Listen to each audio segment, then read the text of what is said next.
Here in Devon, in the tranquil Tamar Valley, is a port that once bustled with industry. Now Morwellham Quay has been brought back to life, as it would have been during the reign of King Edward VII. Wow, look at this place. Archaeologists Alex Langlands and Peter Ginn and historian Ruth Goodman are going back to the early 20th century to live the lives of Edwardian farmers for a full calendar year. They'll not just be farming, but getting to grips with the rural industries that once brought wealth to Devon. Like fishing. Oh, wow, we got something. And mining. So far, they've established themselves as Edwardians by setting up a home, taking arrival of their first livestock, and fertilising the fields, ready to grow crops with deadly quicklime.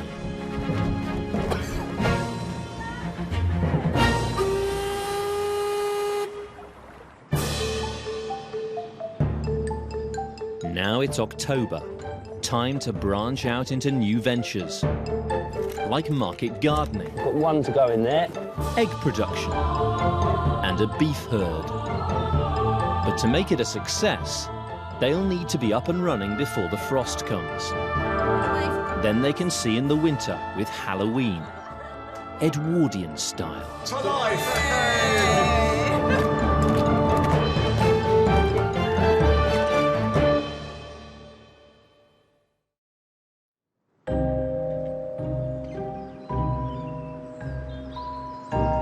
In the Edwardian age, cheap imports of cereal crops from America meant it was no longer economically viable for British farmers to grow wheat. To survive, they diversified. Beef was one of the few things still guaranteed to provide a healthy profit. So Alex and Peter have called on local farmer Sarah Burt to deliver a herd of cattle. Lovely looking breed. Well, these are Devons, which are also known as red rubies, so named after the jewel-like colour of their coat. They are a fantastic breed. As you can see, they're actually very quiet and docile. Usually very easy to handle, and they're immensely hardy as well. They'll tolerate both very hot climates and very cold and wet, which is just as well living around here. And in the time of the Edwardian times, it would be very likely that they would have been used for milk as well as for meat. So for novice stockmen, these are really ideal for us. Absolutely perfect. And the great thing about this breed is that they almost completely look after themselves. Very economical. The red ruby has been reared and bred in Britain since pre-Roman times. What's going on there then, Sarah? Well, that's called bulling. That heifer that you see riding the other cow, it's a sign that she's come in season, that she's ready for mating herself. Right, so she's mimicking the bull. She is mimicking the bull, and indeed, we should get a bull here as soon as we possibly can. Right. The cattle will be put out to pasture until the worst of the winter weather sets in. Going to herd the cows now. If I step over here, they can see out into the field to their new home. Look at that, gorgeous.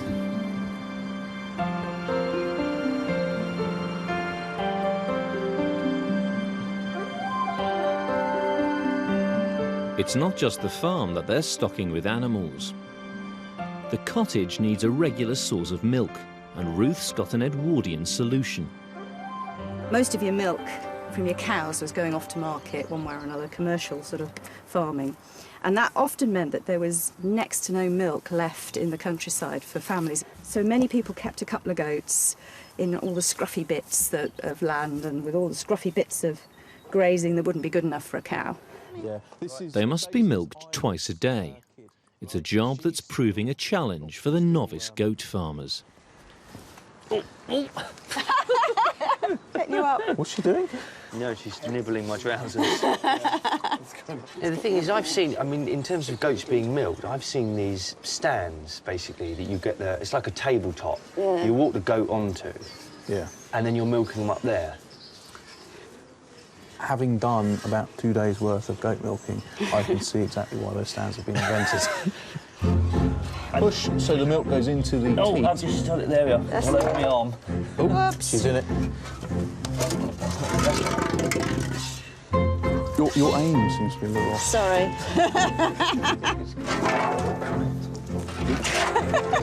Shall we give it a go? Yeah, if you like. Right. All right, girl. Your aim's worse than mine.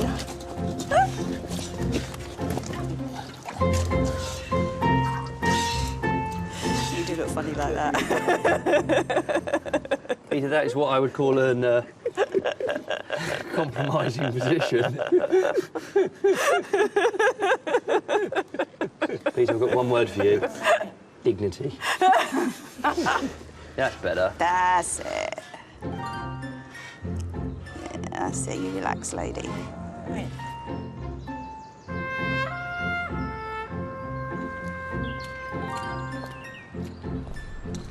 In Edwardian times, the Tamar Valley was famed for its huge market gardening industry. Thousands of acres of fruit, vegetables and flowers once grew here in the warm, damp, sheltered conditions. Thanks to the railways, produce could be in London within 24 hours of being picked. The government even produced advice for farmers who were looking to grow cash crops, like strawberries. Board of Agriculture and Fisheries, leaflet number 207, growing of strawberries. And it's giving us information on the sort of money we expect to make on that, which is really useful. It says gross returns may be said to lie between £40 and £60 per acre. That is good, isn't it? Against stock or arable, that's... Certainly is wheat. For the Edwardian farmer, growing strawberries was very profitable. In today's money, this would mean earning around £5,000 per acre. In this region, it was clearly a lucrative crop to grow. And farming in the Edwardian period was different in every part of the country, and round here, market gardening was the big thing. You know, the microclimate here is such that it's warm and wet the earliest part of the year. Yeah, and we're on south-facing slope here, so these strawberries are going to be ready and ripe long before anybody else's in the entire country are ready, which means we're going to get a premium price for them. Morwellham Quay's market gardens grew strawberries until abandoned half a century ago. Now the team want to bring them back to life, but it's going to be a race against time. The slopes must be cleared and replanted before the first frost if they're to get a crop next June. First, they're rescuing the few remaining strawberry plants, tangled amongst the weeds. We're sort of potting all these little tiny new plantlets whilst they're still attached to the parent plant. So the plant sends out a runner, grows a new little plantlet, but while it's growing, it's still fed by the main plant. As it's starting to root, instead of it rooting into the soil, we want it to root into our little pots. And once it's established, then it no longer needs the parent plant and you can snip off the runner. They really are ready, aren't they? If we left it much longer, they'd have started rooting in the soil themselves, and then lifting them would have damaged the roots. Yeah, would have destroyed the plant. We did such a great job in the rain. No. Today, this is the life. Having rescued the strawberry plants, the next job is to take the terraces back to bare earth. It's a chance for the farm's latest recruits to earn their keep. Right, this one looks particularly overgrown here. Look at this tasty weeds. You'll love it. We're just going to stake out our goats. Essentially, it's just got so overgrown, and what we want them to do is do a little bit of hard work for us first, just eat back all the plants, so when it comes to turning it in the midwinter, it's just a little bit easier. Machines don't clear land anywhere near as well as animals, do they? No, not nearly as good. No. While the goats get to work, the boys are taking delivery of an important new resident. To breed cattle, they need a bull. Hi, Paul. Hi, Paul. And local farmer Paul Hutchins is lending them his prized specimen. Well, here he is, Shulamil, King David II.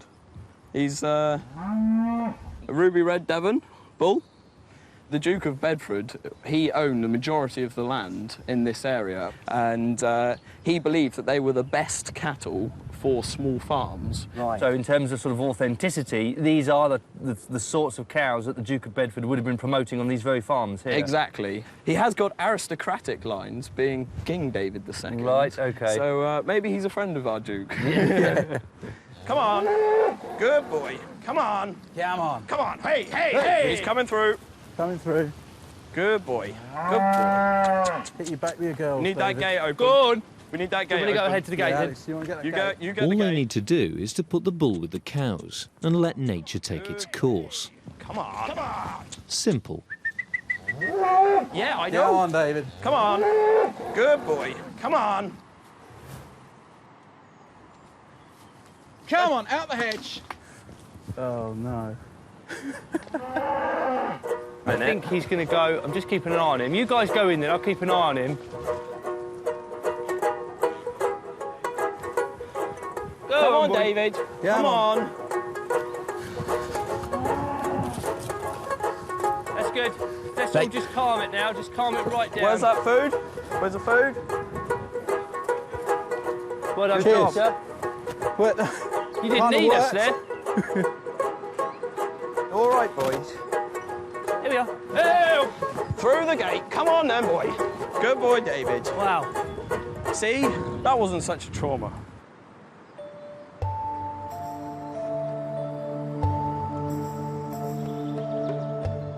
Although there was little money to be made from growing cereal crops in Edwardian Britain, they were still cultivated on a small scale as animal feed. In this part of Devon, the acidity of the soil makes it infertile, a huge problem for farmers. Alex and Peter have dealt with this by neutralising it with quicklime.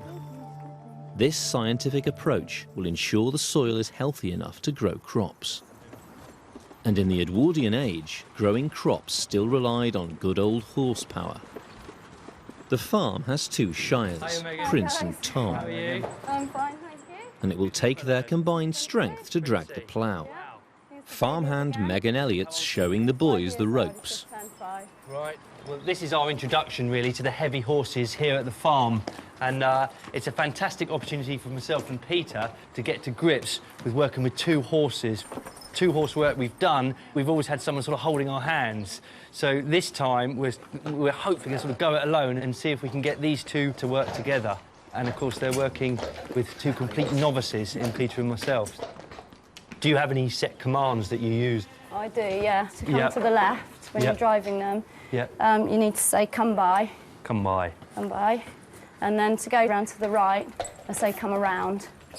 Come on. Come around, lads. Come around. In the Edwardian era, over 1 million shires worked the land, and they were still used in farming as late as the 1950s.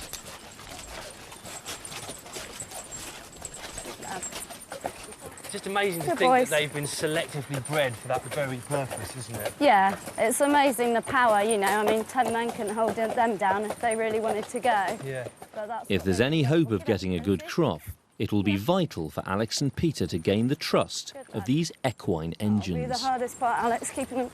See them going in. See, they want I'm to walk on the hooked up. grass. I'm hooked up. Whoa, whoa, whoa. Yeah, I'm a little bit more nervous now. Circles, they're all right. It's going to be fun, Whoa, whoa, Peter. whoa, no, Casey, out the way a minute. Don't- Depends on your definition of fun. Whoa. They're used to being in the lanes pulling carts around, so of course they're getting out here, they've got no weight behind them, and they've got this wide open space, and they're a little bit excited. They might be sensing my nervousness, but I'm even more nervous now than I was about 10 minutes ago. There we are, Alex. Can have a go? They'll be fine. Good luck. Right. So keep your hands low. Yep. Steady. Weighing up to a ton, shire horses are capable of pulling double their body weight and could easily wrench a farmer's arm from its socket. Come on. That's it, good boy. Almost had a straight line there. Good boy. Princey. It's quite nerve-wracking, but there is a definite thrill to working horses like this. To be honest, to me, this is a much greater thrill than driving any internal combustion engines. So come by, come on, come by, good boy. It's hard enough doing things with one horse, but doing things with two horses just complicates the situation. And then we've got to factor in the machinery, such as the ploughing. And we've got to get straight lines, because if we don't get straight lines, we can't weed between our crops. And then when we come to harvest the crops, we've got even more problems. So we've got to get the basics right. So we've got to get this stuff we're doing in the field right now absolutely on the money before we start ploughing up this field.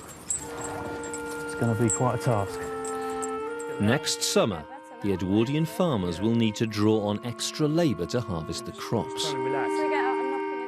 Once, these workers were paid in cider, and although this was outlawed in 1887, cider still remained a vital part of the rural economy, and farms were judged on the quality of their scrumpy. Alex and Peter are keen to follow in this tradition, but first they need a decent crop of cider apples, about a tonne, so they're checking out Morwellham Quay's cider orchard. Well, we've certainly got some very large apple trees, but they seem remarkably bereft of any apples. No apples, no apples, no apples. I mean, these might be coming to the end of their days, which might account for the total and utter lack of apples. Should we see if we can find at least one? Can you see there's a little red thing up in that tree? I don't know. It's either a robin redbreast or a single cider apple. So at least we know they are apple trees. At the peak of the drink's popularity, there were over 350 varieties of cider apple available. Right, here we are.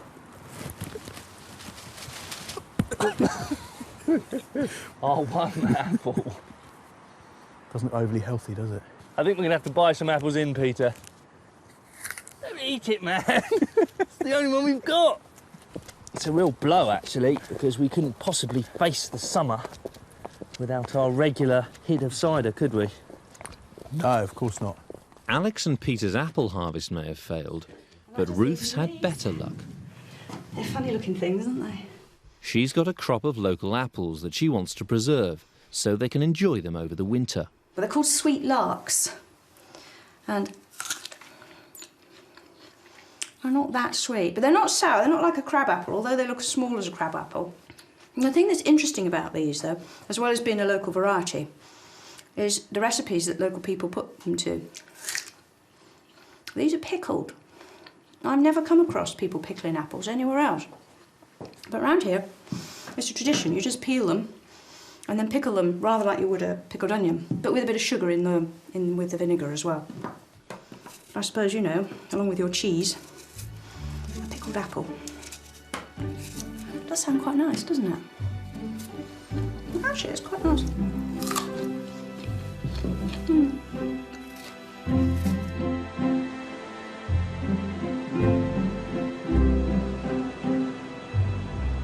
Thwarted in their cider apple quest, Alex and Peter are taking drastic measures. Well, I suppose being down in the West Country, we can't be without our cider.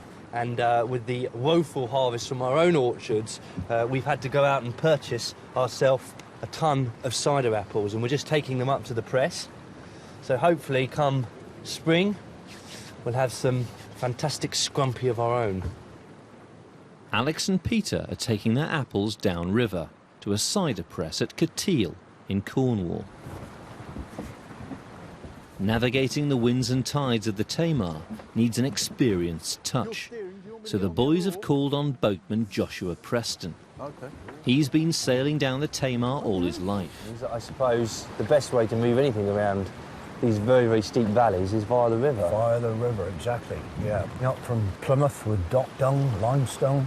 Yeah. And then produce, of course, from the market gardens up here, straight down to Devonport and Market. Basically, every industry in this valley, from market gardening to mining and farming, was reliant on this river. Yeah, a highway. At its peak, almost 1,000 vessels a year passed along the Tamar. At Cateel, they're met by cider press manager Chris Groves. Yeah, so this is it. Here we go. Thanks ever so much, Joshua. That's good, yeah. Any time I can help with that. I think we'll take you up on that offer. Yeah, we'll be here to help. Cheers, Joshua. Thanks ever so much. Righto. Cheers, Will. See you later. We'll see you shortly. Cider is simply made by fermenting apple juice. So the first job is to press the apples to extract the juice, using a press. This type of press dates as far back as the 1600s. This is an absolute monster, this. It is, yeah. It's a bit of a beast of a press. Yeah, quite large, and we've got the large beam at the top and the single screw, so yeah, it'd be good to get it up and running. Well, we've got the best part of about a tonne of apples. OK, brilliant, yeah. So what do you want us to do with them? Well, the first process is we're going to have to mill the apples, so... Should we get them pulled? Yeah, let's get going. Milling the apples will turn them into what's known as pomace. Well, it looks like the pony's got the mill working properly here. You can see the two stones with the teeth in there to grind up the apples, so it's now a case of just very, very slowly starting to introduce the first few apples. There we are. Just to get the pony used to the sensation of having something to pull against.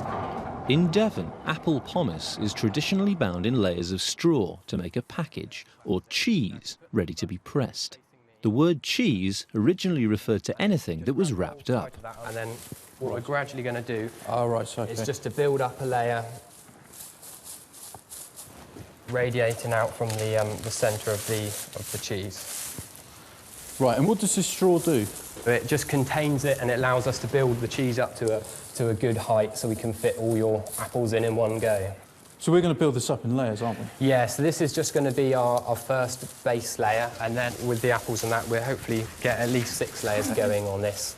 That's probably enough straw now. We're ready to start putting on our first layer of apple pomace.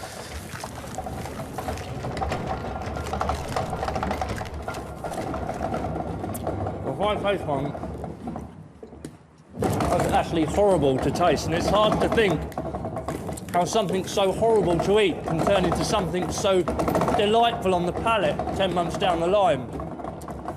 But proper cider apples, you see, have the right mixture of sugars and of yeast and of tannins as well. And it's that proper balance between the three, which means that when this goes into the barrel after the press and starts to ferment, it produces a sweet-tasting cider, a good scrumpy cider.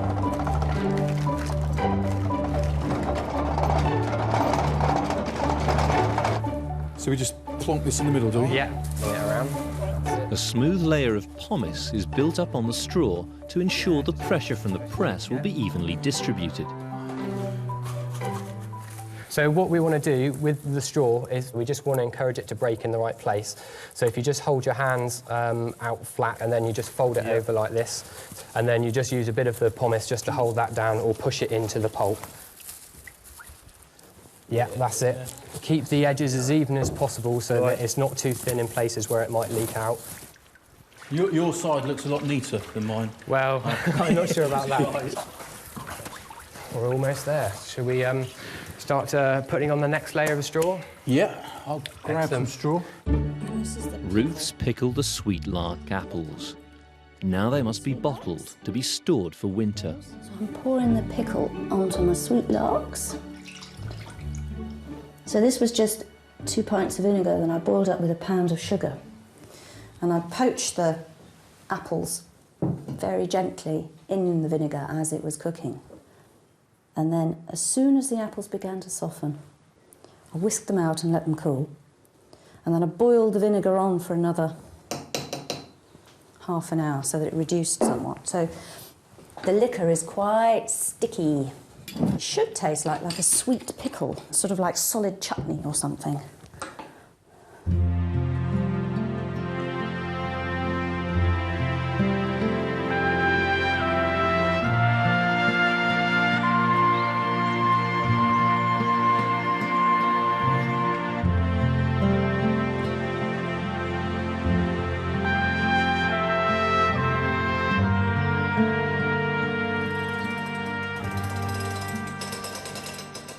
Six layers of pomace have been built. Now the cheeses are ready to be pressed. The head block alone weighs half a ton, allowing the screw to deliver several tons of pressure.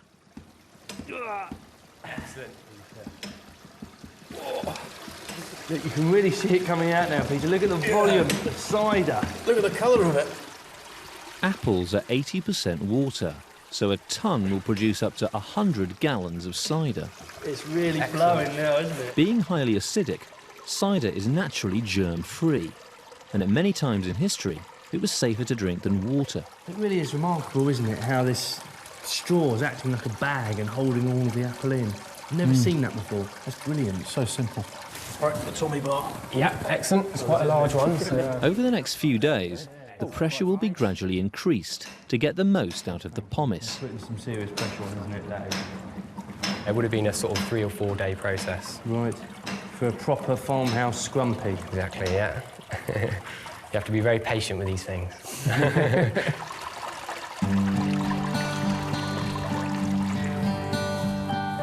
Perfect. Yeah. Here we go.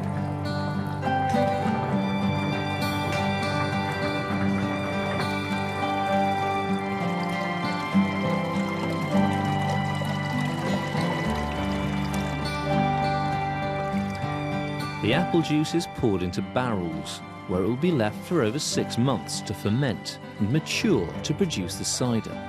Smells good. Excellent. Look, you're taking over when we get to the Tamar. What, when we get to start going uphill? We're still in Cornwall. In an age before domestic refrigeration, the only way to store meat for more than a few days was to preserve it. So yeah, so you're cutting the skin. In the cottage, Ruth and her daughter Eve are preserving a leg of pork using salt. When you're salting a leg of pork, you're trying to get it to preserve. You're trying to get the salt into it before infection can get inside.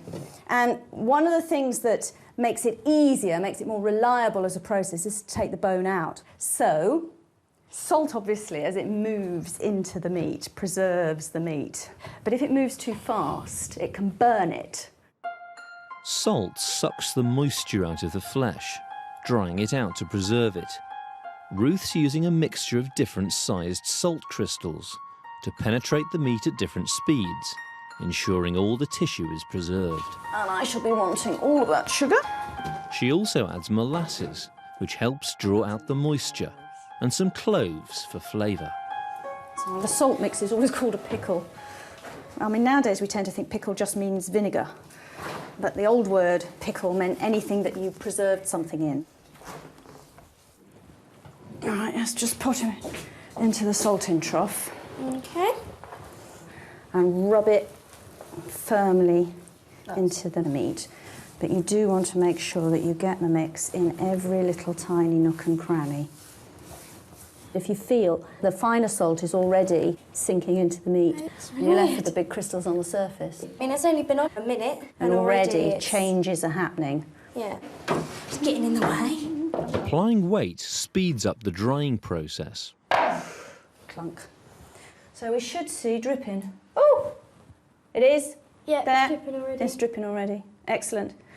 Right. Bones can go in the stock pot. Okay. Trotter. That's for tea.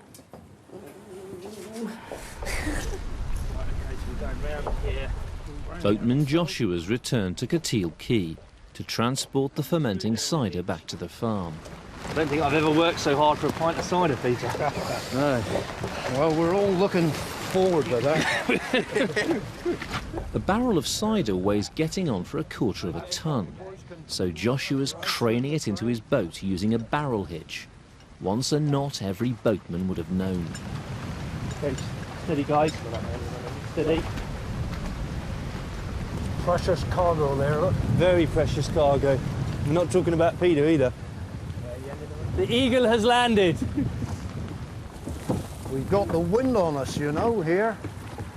The wind on the Tamar is unpredictable, so sailors often relied on their oars rather than their sails to navigate the river. That's dropped. Yeah. But they were at the mercy of the river's tides, only able to row with the tide, never against it. Joshua, I feel like it's our cider that maybe we should be doing some of the hard work here. So is it time for a little rowing tutorial? I would think so, yeah. Okay. Just give the oar just a little twist as she comes out. Right. Like so.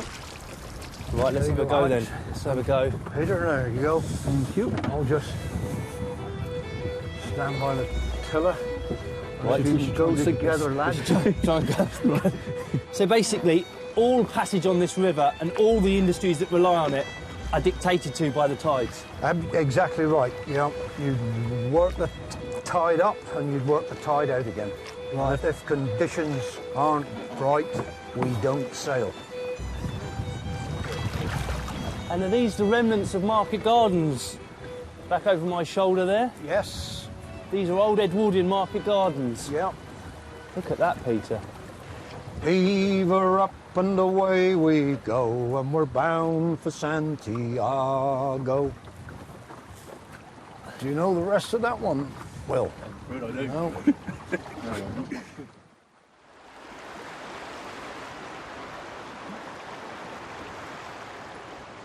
Oh, fab. It's huge, good. As well as the leg of pork, Ruth's also got a side of bacon from the slaughtered pig. To preserve it for the winter, she's using a different method of preservation. Smoking, a technique that dates back to prehistoric times. With winter coming on, it's important to have quite big stocks of preserved food of one sort or another, and of course smoking is a fabulous method. Brilliant, that is a perfect fit. It's going to be fairly solid. When you kill a pig is a big beast. You can't possibly eat it all fresh in the few days you've got before it starts to turn. So you've got to sort of divide the beast up, and you eat those things you can't preserve. So the first things you eat are things like the liver and so forth. And then everything else, you sort of have to get into a sort of a keeping pattern, a holding pattern. Some things you eat fairly quickly, but a salted and smoked joint will keep for months and months and months. Here you go, your Fletcher bacon. It's going to do a number of slices, this, isn't it? And is that hanging about the right place? That's perfect, right in the middle. Lets the smoke get all round it. Yeah. Now, to start with, I want the fire out here, nowhere near the barrel. I want it out the front, because to start a fire, you're going to get lots of flame coming off it. And flame is no good for smoking meat, because I don't want to cook the meat. I want it to smoke. And that means that the smoke around the meat has to be cold, not hot. So this little hot fire, I'm already going to start damping down. Smoking the meat not only dries it, it introduces the preservative formaldehyde into the flesh and wards off insects, keeping it maggot-free. So it's a balancing act. You don't want to put the fire out, but on the other hand, you don't want too much fire. That's good temperature. Is it? It's nice and cool in there? It's cool, yeah. Good. That's what we want. I defy any bacteria to live in that. Mm. It's been 2 weeks since Alex and Ruth rescued the strawberry plants from the abandoned market garden. Now these new plants must be separated from the mother plant. But will they have taken? From the time it was established in 1883, the Royal Sovereign strawberry became the breed of choice for market gardeners in the Tamar Valley.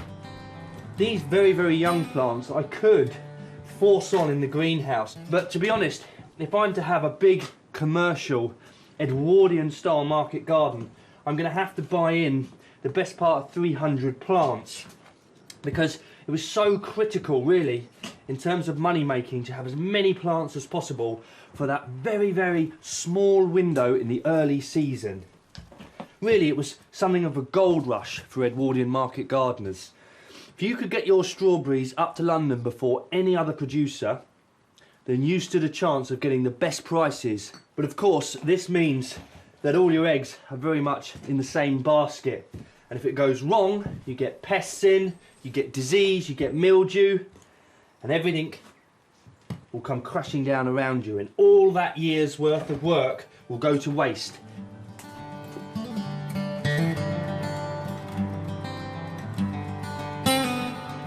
On the market garden slopes, the goats have cleared the bigger weeds, but now it's down to back-breaking manpower to clear the rest. On slopes like these, you can't get machinery in, it's just too steep. You try to get a horse to pull a plough up and down here. A horse would struggle, you wouldn't be able to get any traction and pull. And you'd also tumble the soil down the hill much too quickly, so it's back to the ancient hand methods. Nobody's ever under any illusions that market gardening is easy. But when you just look at the size of ground to be covered, all by hand, with next to nothing to help, it's quite a prospect. With the market gardening endeavour underway, and King David, the prized bull, getting to grips with his new herd of ruby reds, Alex is keen to set up another new Edwardian enterprise. Chickens have always been a part of the British farmyard scene, but it's really in the Edwardian period that they go from being a kind of hanger-on around the farmyard to a proper business and an enterprise in their own right. So me, being a big fan of chickens, I'm looking forward to having my own poultry quayside concern. He's come across an Edwardian photograph, giving a clue about the chicken enterprise that was once here at Morwellham. I'm trying to think of a location for my poultry concern, and in this photograph there's actually one here located just beyond these cottages here, and there, just behind it, is the poultry concern. So what I want to do is I want to go back into the Edwardian period and I want to recreate this poultry concern here just alongside this cottage. In the corner of a field, he's found a couple of chicken huts, very like the ones in the photograph. I've been given a tip-off that this old chicken hutch is spare and free to be salvaged. So just have a look at its condition. I'm sure we can get a good chicken hut out of this. Ah, Peter. This is looking good. Not bad, is it? Looks fairly solid. It's in pretty good shape, actually. Just come around the end. Yeah. Look at these nest boxes. They're bone dry. Absolutely bone dry. Well, not anymore, but... No. But that's a good sign, isn't it? A fantastic sign. Having dismantled the huts, the boys are taking them down to the quayside, the same location the Edwardian enterprise was in. We're against it, really. It's already getting cold now, and, you know, one of the things you'd want from your commercial poultry enterprise is for your birds to be laying into late autumn and early winter, because that's where the real market for eggs would have been in the Edwardian period. So we've got to waste no time in getting this thing set up, getting the birds in, getting them happy and getting them laying. OK. Oh. So there's the nesting boxes. Do you want to spin round? We'll just pop it up. Right. Straight on top. Yeah. Right. So your poultry concern? Yeah. It looks a bit kind of Eastern Bloc, circa 1953 or something. It's not looking like the most industrious, egg-producing, meat-producing enterprise at the moment, is it? No. To expand the enterprise, Alex has ordered a consignment of new birds. They look good, don't they? They look lovely. Be good to get some new blood into the flock.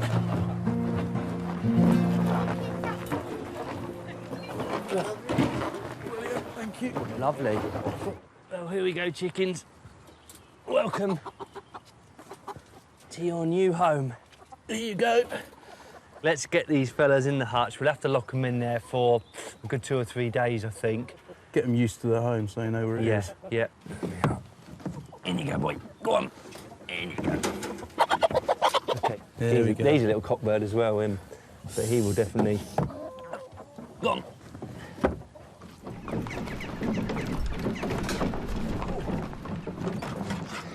In the cottage, the pork's been salting for over a week, and most of the liquid has been drawn out. Of course, on an Edwardian farm, the chances are that we wouldn't have kept this for our own consumption, we'd have sold it. A ham sold to a urban family could buy you an awful lot of bread and jam.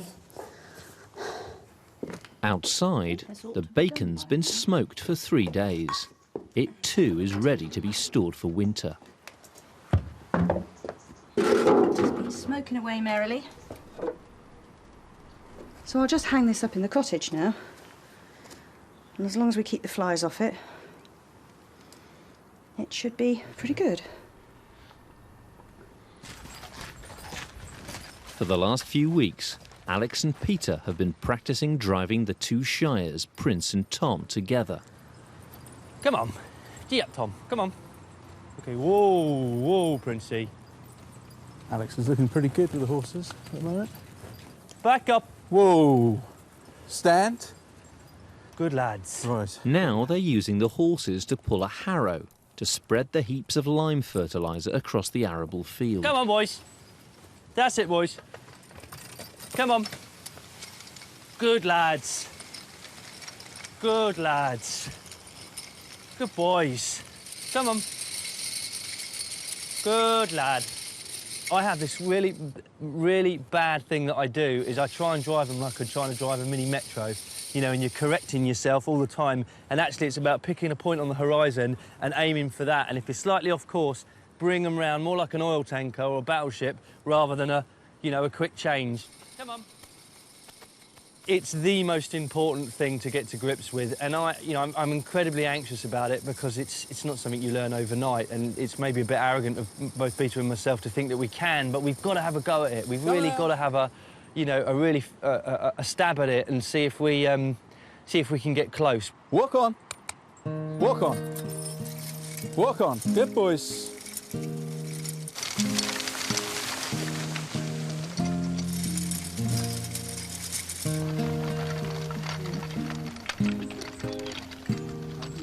Not all the lime will be going on the field. To the Edwardian farmer, it was a wonder product, as cement, lime wash, even disinfectant. But as quicklime, it's highly caustic. To make it safe, it must be added to water or slaked to produce harmless lime putty.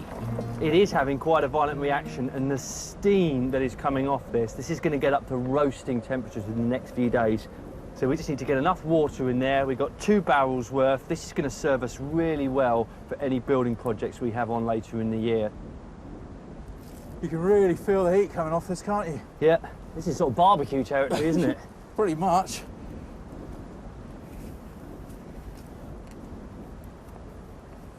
The lime will be left for a few days to continue to slake. Thank the Lord for DIY stores, Peter. Good. The slaked lime putty must now be stored in a barrel. In Edwardian times, barrels or casks transported produce across the British Empire. They played a vital role in British economic life, so the barrel maker, or cooper, was a man of status. Once there were thousands of coopers in Britain. Now there are just a handful. Peter's travelled to St Fagin's in Cardiff to meet the only cooper left in Wales. Hi, Andrew. Pleasure to meet you. As with every barrel Andrew makes, he's not using any form of template. You haven't made any measurements at all. This is all by eye. There's a lot going on, and I think it has to be passed on. You have to physically do it to understand it. Aluminiums, plastics, other materials have come on board, which have killed off so many aspects of the craft, which is a shame. Yeah. Because once you lose the knowledge and the know-how, you don't bring it back. Ready? The barrel's strength will come from its curved shape, so the straight wooden staves must be bent. Right, so what do you do now? What I got in my hand is called a swab, Right. which is basically a bit of sacking on a piece of wood. But it's an ideal way of actually getting water into the inside of the cask, and that water will eventually turn into steam because of the heat, and that'll go into the pores of the wood, and over a period of time we will be able to make the timber hot enough and pliable that we can draw it, all the staves together.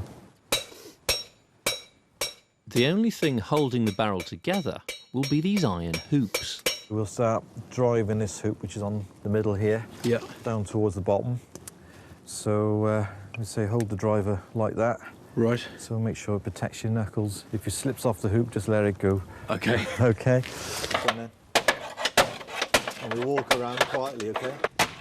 The steam has softened the staves so that they can be bent into the familiar curved barrel shape, held in place by the hoops. Yet again, I've had the pleasure to witness a craft that sort of takes years to learn and a lifetime to perfect.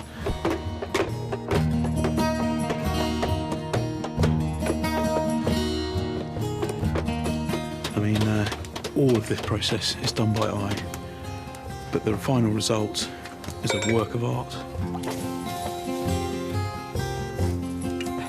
Good there, sir. Well done. Back at the farm, the chicken concern is up and running, and the new birds are settling into life in their new home. One of the ways in which a poultry concern could make a lot of money for you is if you could encourage your birds to lay eggs throughout the winter, because traditionally birds, when it gets colder and when there's not as much food around, they tend to go off laying. So I'm taking some tips here from the Board of Agriculture and Fisheries, and these are a fantastic set of leaflets published in 1915. So I'm just looking here at a leaflet that's actually entitled Winter Egg Production. What's going to be critical is that they've got something in their bellies which makes them think, I've got plenty of food store, I can carry on producing eggs. The government issued leaflets to help farmers maximise profits. Here, they suggest making a nutritious feed to sustain them through the winter. Greens, wheat, maize and bran are mixed with a less appetising ingredient. Critical element to their diet, if they are going to lay, is shell or grit, OK? Because otherwise, if they haven't got access to enough shell, what they start doing is they start eating their own eggs to get the shell, and that is disaster. The danger is, if I feed my chickens this, but they're still not happy for some reason, and that could be because the huts aren't sheltered enough, or because, you know, there's a fox running around every night. You know, if they're not happy, all this feed will be a waste. So now, for the moment of truth, to see if the chickens will take to my winter feed mix. It's feed time, and I've got a special little mix for you. Here we are. Ooh, like that. Straight from the bucket. Look at that. Hungry little birds. I think I can safely say that's been a success. Peter's brought the barrel back to the farm, ready to load with the lime putty. This lime has done most of its slaking. There's been a really violent reaction when we added the water. You can see it has burnt all the wood timber that we put in here. But this lime will continue to slake, and the longer you leave the lime, the better quality it will be. This is really, really good stuff, if I do say so myself. This lime putty will last in this barrel for 1,000 years, if not longer. So this is one barrel of lime ready to store. And the shape of this barrel means you can really steer it quite easily.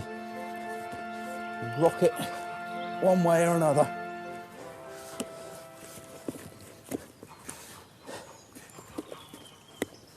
It's late October, and Alex's chicken concern is finally paying off. It seems the quayside chicken huts and the nutritious feed is a winning combination for egg production. Alex is keen to capitalise. How can I help you? Well, I wonder if you care to engage with me in an enterprise. The hens are doing such a great job, the team are getting more eggs than they can sell. It's great, this. I mean, a harvest already. Everything else we've been doing so far. You know, the market gardening, bringing in the beef, cattle. We won't see the result for months and months and months and months. This, already a small income. Ruth's preserving the surplus eggs in lime and water. This stops air getting to them, so they'll stay fresh for longer. The lime kills bacteria. By having the lime in it, I've got a sterile solution that's going to stay sterile, however long the eggs are in it. The eggs will be stored in the larder, together with the rest of the preserved food. It's important the larder stays dry, a challenge when living in damp conditions next to a river. Ruth's found a solution in an Edwardian household manual. So the best way, a book of household hints and recipes. and it's got a wholesome pantry. A small box of unslaked lime kept in the pantry will absorb all impurities and keep the air beautifully dry and sweet. Well, that makes absolute sense. Unslaked or quicklime is trying to draw all the water to it, and that will draw it out of the atmosphere, hopefully, keep the door shut. My pantry, therefore, will be a dry place instead of a damp place. Looks like we might actually have something to eat this winter.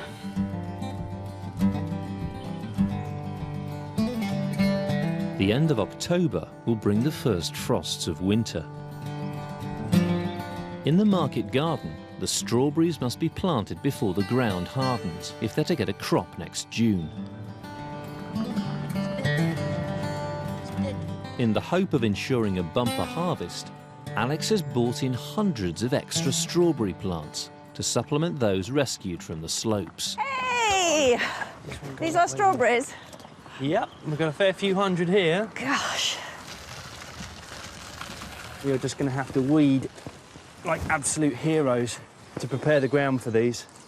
I think we're going to have to start casting the net a little further and a little wider and see if we can find some soft fruit growers in the valley.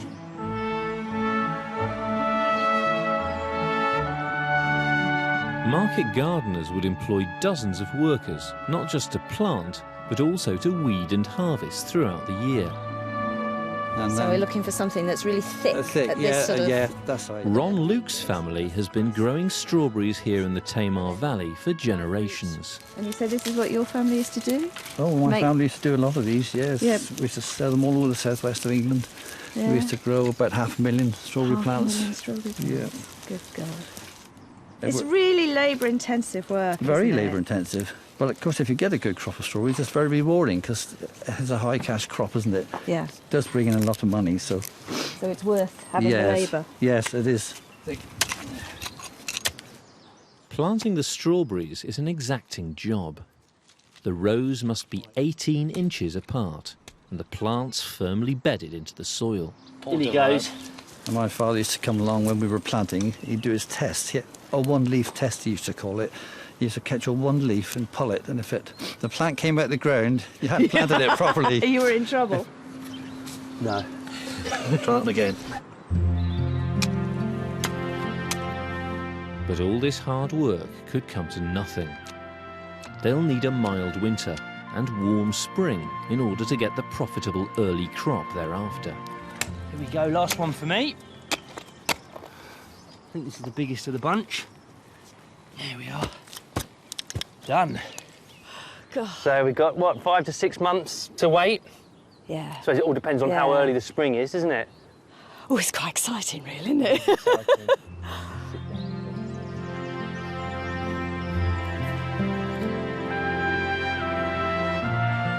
With their new enterprises up and running, the team have earned a celebration.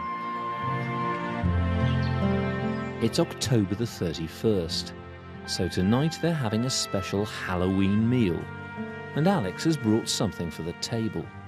Well, it does give me great pleasure to eat my own chickens, but whatever you do, I'm sure it'll taste delicious. We'll wait and see. Nice firm skin. Chicken was the sort of dish you had for special days.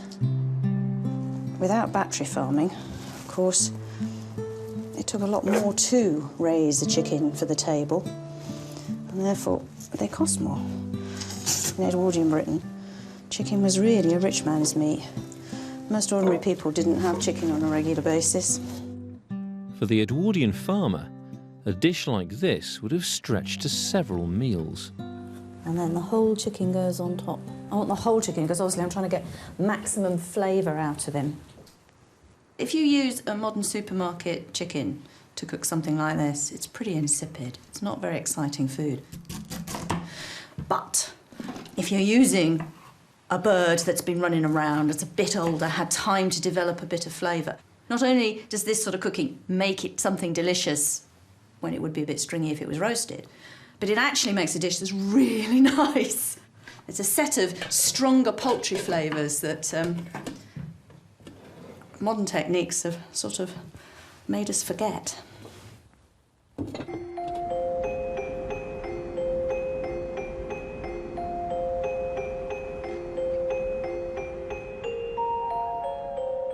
Traditionally, Halloween marked the first day of winter. Hi. Thank you. It's a heck of a night out there. To help them feast and make merry, they've invited an expert in English folklore, Professor Ronald Hutton. This was the great festival that opened winter, the most terrifying of all the seasons. It's the one in which most people died. Here in West Devon, this is the season you start to feel Dartmoor stretching out its mighty claws towards you in the night. This is the season when the wild geese come over, and their voices and the voice of the wind wailing about the moor. You hear the Gabriel hounds, the witched hounds, the hounds of hell, dark and with fiery eyes and tongues, coming for you in the night. And as you pass the abandoned mine shafts the moor and hear the air trapped, sobbing within, you hear the voices, the souls in hell, writhing in torment. And that's where you know Christmas is on its way. To life! Long may we have it. You're right then, Peter. OK, Ronald, would you like some cider? So what are we having tonight? Well, we're having one of Alex's chickens. Well, it's cock, actually. Turn away. It's the moment of truth for Alex's chicken. So I've got no idea what it's going to taste like. If you'll just excuse fingers there, Chris. Excellent, thank you. It's full of body, but also full of flavour. Right. Excellent. Was that a compliment then? I think it might have been. I give it was a bit stringy, actually. After dinner, it's time for Halloween games. Beer. And my friend Cider. Often these were about predicting the future, from who you may marry to whether or not you'd make it through the winter. This game is absolutely vile. It's pure sadism. The idea is to see if you can bite off one of the apples by getting your teeth right through. And the reason why the candles are there is if you drag the apple down too much, then the hot wax will spill all over your face and burn you horribly.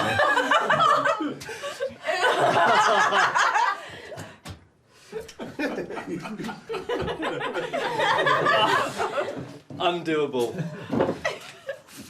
Oh, check the wax on someone else! Has he got it?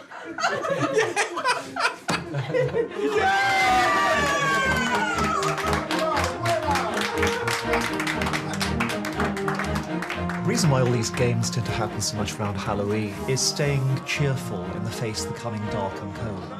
There's an enormous amount of laughter this evening, and that's the greatest tradition of all.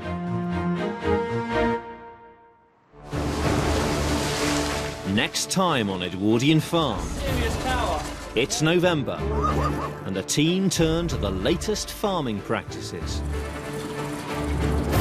with new science, new technology, and new ways of manufacturing.